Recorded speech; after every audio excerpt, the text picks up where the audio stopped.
Yo, what up? It's your brother. And hopefully your friend, Big Hill. Rockwacey in the building. Black African Power. Each one teach one. Pro-black consciousness. Yeah, I'm making this video today. It's just some rhetoric, some things I want to talk about. And what compelled me to do it was, I think it was last week, early last week, I made a post. I posted a YouTube video where this sister was talking about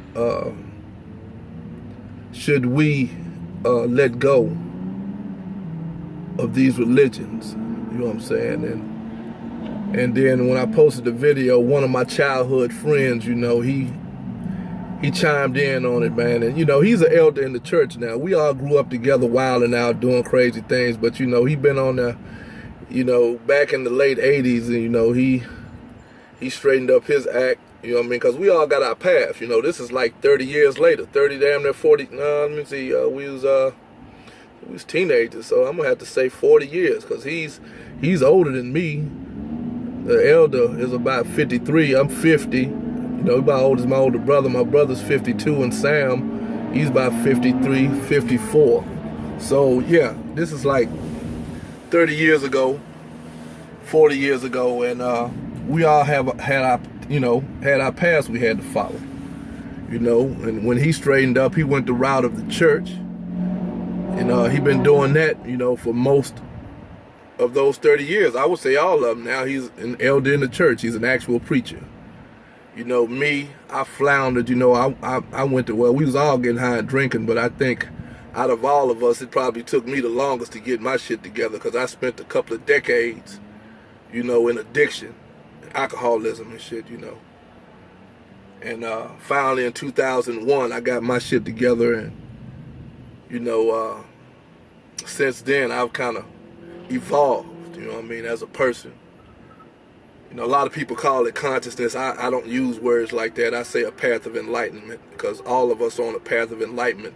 Some of us just come to the table of wisdom earlier and before others do.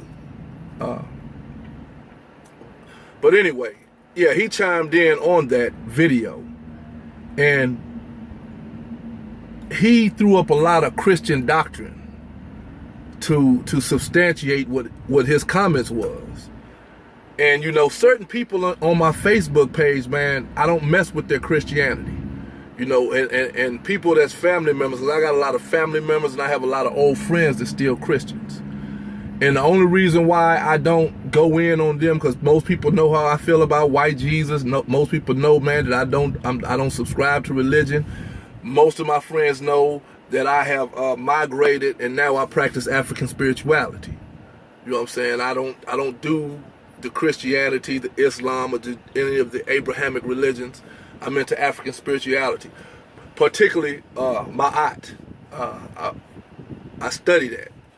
So when I saw who it was, man, you know, and he made his comment on the video, and you know, people like him, man, I don't go in on them. You know what I'm saying? I give them a pass because our friendship, you know, is a little bit deeper than how we feel about religion. I already know this man's a church, and I know nothing that I'm going to say is going to change his path, you know. And then I know how I am. You know, if I get to going in on that doctrine and why I don't subscribe to it and why I left it, then it could quite get offensive to him.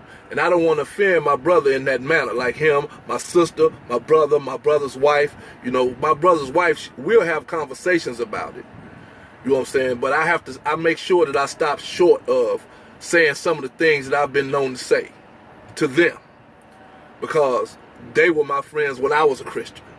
They were my family all my life. So I have to draw a line somewhere and say, nah, we're not going to have that conversation.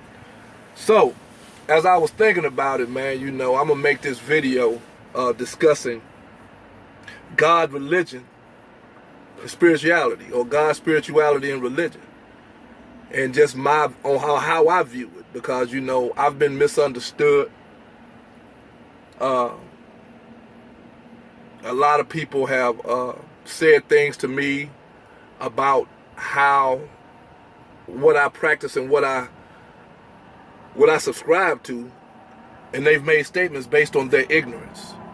And when they do that, you know what I'm saying, I have to give them that, because I'm like, okay, we can't even have this conversation because obviously you don't know what you're talking about.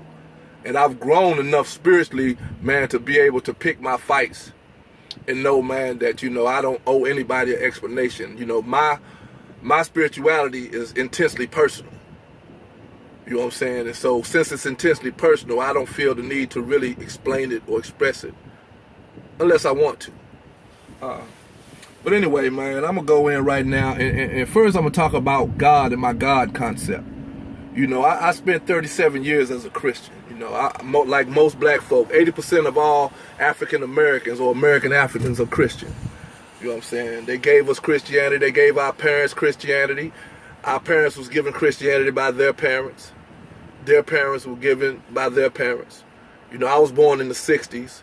So if you go back 4 generations past the 60s to my my mother, my grandmother, my great-grandmother, that's 3 generations. My great-grandmother was probably born somewhere at the turn of the 20th century, somewhere around 1910, because my mother was born in 31. So I figure her mother had to be born somewhere at the turn of the century, maybe 1910, somewhere around in there. So that's my grandmother. My great-grandmother was probably born somewhere in the late 1800s, 1880, 1890. So if my great-grandmother was born in the late 1800s, that means my great-great-grandmother probably was a slave on a plantation, because she would have had to have been born somewhere in the 1860s. You know, if she wasn't on the plantation, she was one of the ones, her mother was, that came out. So she was basically a sharecropper, which is slavery too. So if you say that my mother gave me Christianity, and her mother gave her Christianity, and her mother gave her Christianity, and my great-grandmother, great-great-grandmother was given Christianity by her mother, then who gave it to my great-great-great-grandmother? Her slave master. You know what I'm saying? A lot of people don't want to look at the historical aspect of what we practice and where we got our God concept from, but I do. I'm historically inclined. My whole worldview is based on one of history. You know what I'm saying? Because like Malcolm said, and Honorable Elijah Muhammad said, that history is best qualified and most attractive to reward all research because history is documented. It can be proven. History can be proven. All you got to do is just retrace it. And you can basically learn about the patterns of people and where they got stuff. And you can look at certain things and find out when it started, under what conditions it was started, how it morphed, and why it looks like it looks today. But you have to go back to its origin. And most people don't do that with religion and spirituality. But you know, my God concept was given to me by my parents because I was raised in church. And I spent, you know, I was baptized. I was raised in the Baptist church. I done been to other kinds. You know, I done been to Pentecostals. You know, I done been to Presbyterian. I think I've been to a Catholic church one time. And Church of Christ. But for the most part, I was born, you know, I was raised a Baptist. So basically, up until I was 37 years old, that was my God concept. That's where I got my idea of God. And then once I left the church in 07, I made a video about that. Ain't no need to get into why I left right now. I just say when I left the church in 07 is when I really began to research and study theology, Christianity, world religions, the origins of the scriptures in the Bible, theosophy, various things, man. Because see, I understood, you know, when I came out of the church and around that time, you know, I was still in recovery from the drugs and alcohol. So as I began to awaken, I realized, man, that I was at a real deficit as far as knowledge was concerned. You know, and I had to asked myself some hard questions that I didn't have the answer to when it came to what I subscribed my life to, which was Christianity. You know, who gave you that? Oh, my dad. My dad was the one that made me go to church when I was little. Well, how much do you really know about that what you say you stand on as the foundation of your life? Only what you've been told. Only what you've set up and heard a preacher say over the years. You know what I'm saying? So, you know, I just began to research and study, man, you know, religion and spirituality and God. And over the years, you know, and I left Christianity. I studied Islam for a couple of years. You know what I'm saying? And as I continued to do my research, everything took me back to Africa, you know, and I realized that Africa is the cradle where all these philosophies come from. You know, once the European got them, he corrupted them, you know what I'm saying, and then started using them for control and things of that nature, and colonialism and all that, you know what I'm saying. All you got to do is do the research, you know, you'll find out the same thing I found out because the history is there. And what I realized, man, is that most people, you know, especially that people that subscribe to religion, have an anthropomorphic God concept. You know what I'm saying? It's like, if you know what anthropomorphism is, and anthropomorphic, it's just that ascribing human qualities to divine. And I always say things like God is a misnomer. You know, God is man's finite mind trying to describe an infinite reality. You trying to take divine concepts and turn it into a human being. You want to give divinity hearing, ears, hands. I mean, like if you read the Bible, you'll clearly see it. Angry, jealous God, angry God. And another thing, God is always external. You know, when people talk of God, they always address it as God is something other than, it's always an external thing. Like, God gonna help me, I'm gonna pray to God. You know, and then I even researched the word God. You know, to me, from my research, God wasn't even invented until the 10th century. It's a Middle Germanic word, you know. Germanic origin is gut, which meant energy, the pouring of water, because water represented energy, and then the Germanic people got it from Africa. And if you trace it all the way back, you'll see that water represented energy. So gut, if you do the etymology on the word God, you'll see that the word wasn't even invented. People wasn't even saying God until the 10th century. You know, and me personally, my God concept, I don't even like to use the word. When I refer to God, I always say divinity. You know what I'm saying? Because my God concept is not based on anything religious. And most people think just because you don't subscribe to religion, or you're not a Christian, or you're not a Muslim, you don't practice Islam, or you're not in Judaism worshiping Yahweh or the Most High, they seem to think that you somehow, your God concept is invalid.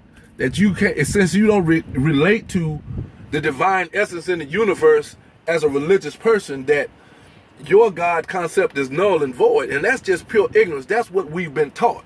You know, that's the kind of the division that religion causes it, man. It causes people to run to their camps, look at what other people do, and say, no, you're not doing it right. We're doing it right over here. You know, the Muslims say they got the right answer. The Christians say it's only through Jesus. Judaism say, you know what I'm saying, that it's the Most High, Yahweh, you know what I'm saying, and all these things. So, but through my research and my study, man, and my confidence in the facts as I begin to uncover them, it helped me to reshape and reformulate my idea of what divine is. See, I practice African spirituality, and in African spirituality, man, you know, even though they had natures like it in I don't want to get ahead of myself, but my concept of God doesn't have anything to do with religion. You know what I'm saying? My concept of God is pantheism. Like, it's in everything that I see. God, the trees are a representation of the vine. The animals are a representation of the vine. Anything living on the earth is a representation of divinity. I don't subscribe him to one person, one man. Like Jesus is God, God is Jesus, and that's it. Nah, that's religion. That's what religion does, man. It narrows your view, especially the way it's practiced today. But I don't want to get ahead of myself. So yeah, man, my God concept is not anthropomorphic. It's not religious, but I do have one. And I try to explain it the best way I can, but like I say, it's intensely personal, so I really don't care how people feel about it. It's what works for me. And I've grown enough, matured enough spiritually to understand if that what works for you, then do it by all means. It's kind of hard for me, man, to stop railing on religion because of the division, but I would rather just get the information and teach people and put the information out there. You know what I'm saying? I'll tell you what I know about it. And you can accept it or reject it. I don't care. But I've done my part to try to teach my people and show my people what religion has done and where it came from and how it was used on us as a people. Which brings me to my spirituality. You know what I'm saying? My spirituality, the way I practice it is, see, a lot of people don't even understand that spirituality and religion is two different things. They want to lump them together. You know what I'm saying? But spirituality and religion are not the same thing. If I was to define spirituality, I would say spirituality is an individual's attempt to live in harmony with its natural surroundings. Not trying to control it, not trying to destroy it, but live in harmony with it. Because if you research history, that's how the indigenous peoples of the earth practiced their spirituality. Look at the Indians. They did what they call rain dances because they knew the earth is a living organism. So what they done was they tried to live in harmony with nature in order to make sure that their existence was healthy, I would say. To have a healthy existence with your surroundings. Understanding that you are not apart from the whole. You are a part of the whole, and everything has to live in harmony with everything else. But then, a certain group of people came, and then they wanted to subdue, control, and destroy the natural surroundings instead of trying to live in harmony with it. Everywhere they went, they destroyed and done. Just look at a certain group of people in their history. Matter of fact, I ain't even gonna cut no motherfucking corners. It's the European. When them European came out of the hills of the Caucasus Mountains and started finding indigenous people on the earth, they started raping and robbing and pillaging and started destroying. Because if you look at the all you gotta do is read Sheikh Anta Diop's book about, I think, what was the name of it? Barbarism. I read that book, and it talked about how they came out of them hills and couldn't live in harmony with anything. And if you look at the world today, who has the power, who done messed the earth up? But that ain't what I want to talk about. I'm talking about God's spirituality and religion. And my spirituality, as I practice it, man, is an eclectic. Because I study various religions, right? And when I study various religious texts, I understand that these texts have spiritual principles. My whole spiritual system is based on spiritual principles. It started when I began to recover from drugs and alcohol. The way I began to recover was implementing spiritual principles in my life and living those principles. And by living those principles, it enabled me to overcome some addictions. It enabled me to approach life in a different manner, and things started happening in a different way because of the energy and the things that were happening to me internally through the changes in the principles that I was practicing. So what I done, as I continued to awaken and grow spiritually, I just started to include other principles from different things. When I studied Islam, there's principles from Islam that I still live by. When I look at Judaism, there's some principles in Judaism that I still live by. I still live by Christ consciousness, some things that I study in reading the Bible. Y'all have seen me make videos about how I use the Bible and glean and extract from the book the spiritual principles to help me to continue evolving to my own godhood. So my spirituality, I would say, is eclectic. I take the best of a certain other things and I incorporate it in my own life. And I practice these things. You know, I got meditation techniques that I got from Buddhism. You know what I'm saying? You know, I studied Buddhism for a little while, and there were certain meditation techniques that I tried to practice, and I found out, man, they were quite effective in opening up your third eye and getting you in touch with the cosmos. You know what I'm saying? It's real deep. You have to do it. So once I done it, you know, I said, yeah, I'm gonna keep doing that. So, and then what I do is I take my spirituality, because I believe spiritualities are like thumbprints. Each person has their own, and all of them are different. And you can do one or two things with your spirituality. You can take your spirituality, join it on to another group of people and practice like they do. Like when you go to church, when you go to the mosque, when you go to the temples or whatever various religions or organizations you're a part of, you take your spirituality and you join it on to a group of people and you worship and you practice as that group does, as Christians does, as Muslims does. 1.8 billion Muslims in the world. More Christians than that. Then you got Judaism. All of them, man, practice the same way because all of them are part of that system. Or you can develop and cultivate your own spirituality, individualize it, and share that with the world. And that's what I do. You know what I'm saying? I'm an individual, and I refuse to give up my own individuality just to say I'm a part of this group or that group or this or that. Nah, I'm an individual. So what I do is, man, I practice and I cultivate and I nurture my spirituality, try to evolve my godhood or into my godhood, and I share that with the world. You know what I'm saying? And whether you like it or not, agree with it or not, that's fine with me, because that doesn't matter at the end of the day. How you feel about my spirituality doesn't affect it at all, unless I allow it to, and I don't. I'm like, all right, that's cool, whatever. So that's my spirituality, man. You know what I'm saying? It's individual and eclectic.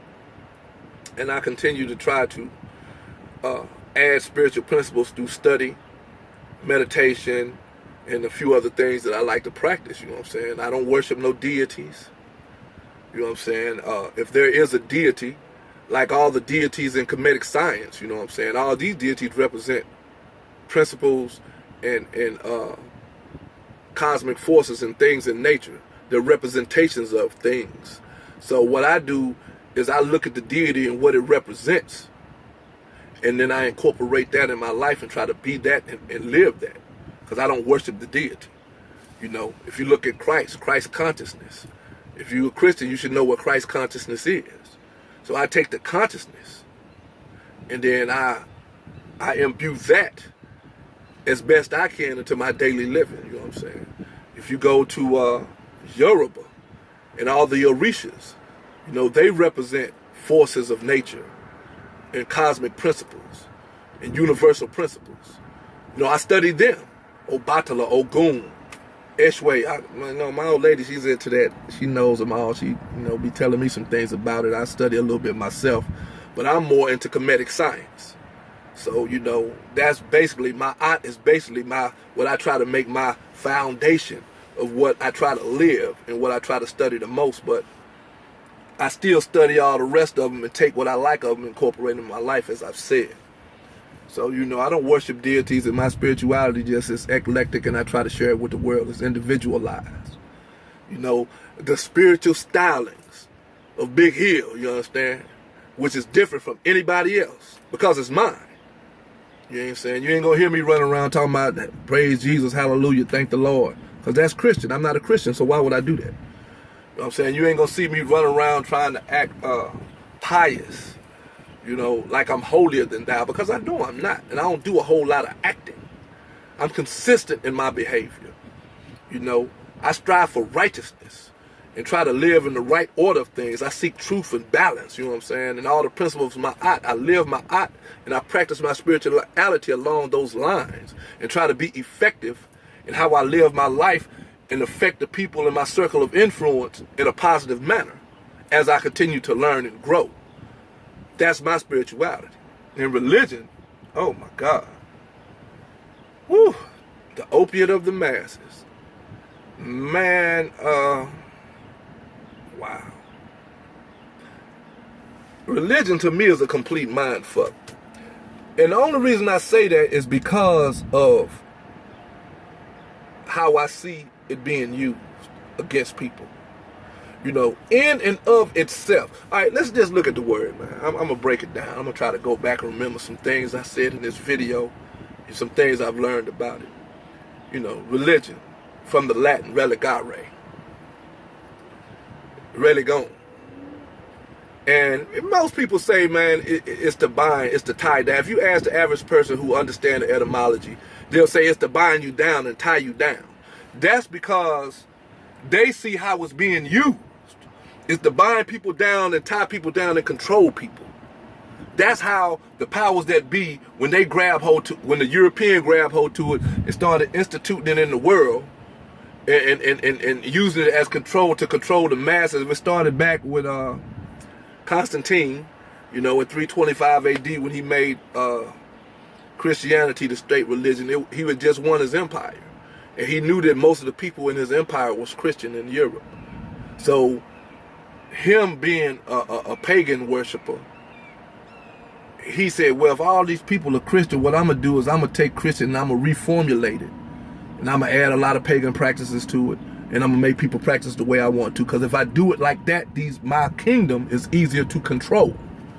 And since the European has continued to have power since that time, they still use it like that. That's why people say that it's to bind down. But I don't agree with that definition, because in and of itself, religion to me is a good thing. I mean, I can't say religion. See, I used to say religion was bad. I say it's a mind fuck, but it's because of being used. But see, my understanding has grown now. So for me to say religion is bad is like saying that, you know, spoons and forks are bad, or guns are bad. Fire is bad. You know, fire can heat you or it can burn you up. You can use fire to warm a house, or you can use it to burn a house down. It's what your intentions are. You know what I'm saying? Spoons and forks don't make people overweight and fat. It's the way they use them, constantly putting stuff on and sticking them in their mouth and not being worried about what they're eating, and then continue. It's not the spoon or the fork that's destroying you. It's you, how you using the spoon and fork.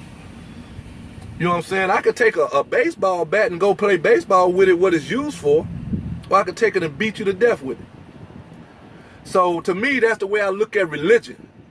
You know what I'm saying? In and of itself, if it's practiced the way it's supposed to be practiced, the way it was intended to be practiced, it's intended to move you through 3 stages of evolution as a person.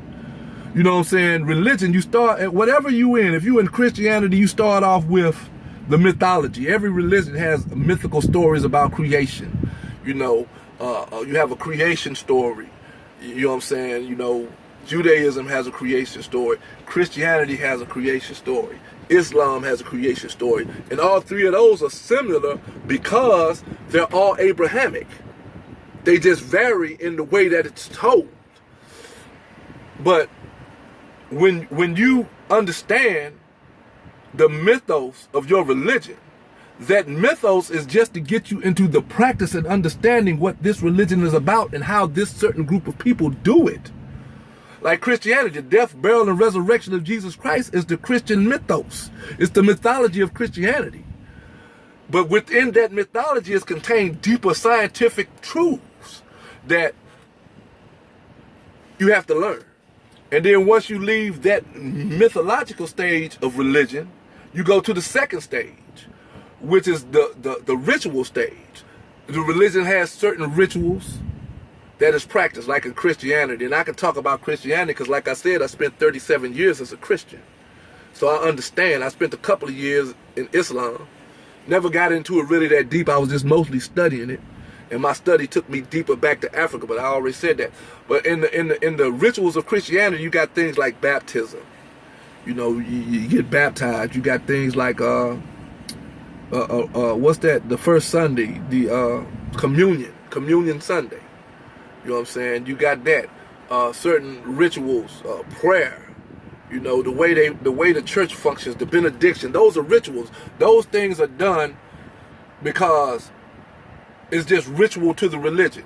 But inside that ritual, like I say, contains a deeper truth, and that ritual is designed to get you to a higher place, to a higher level of spirituality. It's like you start off in your lower self, you practice it, and as you grow spiritually, you get to your higher self. And then you get to what they call the metaphysical part of religion.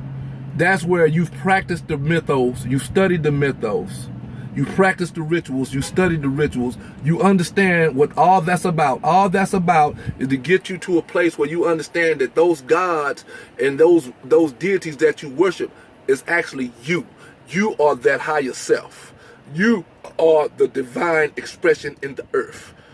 The God that you've been praying to, the God that you look to the hills for, the Most High, Allah, all these are just who you are when you reach your higher self. But most religions don't take you through the 3 stages. They keep you trapped in the mythos. That's why you got people running around here right now talking about Jesus coming back. They still waiting for this white man that they've been taught to worship gonna crack the sky and come floating out the sky on the cloud to save mankind. You got people who actually still believe that. They believe in the mythos of the Bible and the mythos of the religion because they've listened to that pastor day after day after day for year after year after year, putting the same spin on the same story. You know what I'm saying? And they haven't taken the time to go and study for themselves the origins of these religions, the nature of these religions, and how these religions are supposed to work. See, I've done these things. That's why I can sit here and talk about it like that. And that's why I was able to extract myself from it, because once I began to learn about it, other than being what I was being taught in the church, listening to a preacher, you know, when I started opening books up and researching and reading and studying for myself, I was able to extract myself from these things and look at them and see them for what they are. You know what I'm saying? And so if I choose to practice a religion today, I could get the deeper fulfillment of it than being controlled by it. You know what I'm saying? And having my mind fucked by religion. You know, so to me, that's the biggest method of mind control technique they have, man. You know what I'm saying? Is religion. You look at all the wars and the people have died over religious concepts. Religion in Islam, Islam in the Middle East, you know, Christianity, the Crusades, you know, look at Judaism, what them Jews, them Zionists, those Zionist Europeans are doing in the name of Judaism. Because if you look at Judaism, what's happening over in Palestine, which is a genocide against the indigenous people in that region, the people who really practice Judaism, like those New York Hasidic Jews, they'll tell you Zionism is not Judaism. They just take Judaism and put a dress, a Judaic dress over their deeds in Zionism. Zionism is political in capitalism, and it has nothing to do with spirituality. But Judaism is the way it's supposed to be practiced. It's all about spirituality and having you in tune with